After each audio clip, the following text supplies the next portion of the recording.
Euroopa kunagine noorim peaminister, kes ka täna oli meie keskel, on ka varem korduvalt rõhutanud, et kõik see, mis juhtus 3 aastakümmet tagasi, tundub tagantjärele täiesti loogiline ja enesestmõistetav.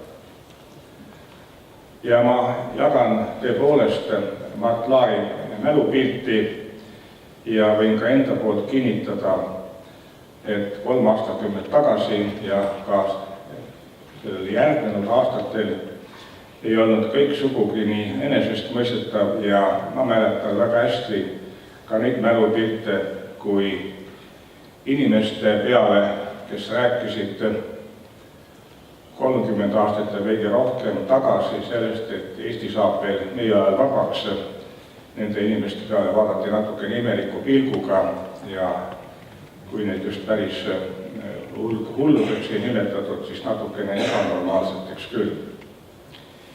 Ja üks selline ebanormaalne inimene, nagu me oma tänastest meenutustest oleme korduvalt kuulnud, oli Peeter Luksep. Viimase Eesti eksiilvalitsuse liige ja ka kunagine Rootsi riigipäeva liige. Peetril oli eriline oskus panna erinevad inimesi ühise eesmärgi nimel tegutsema.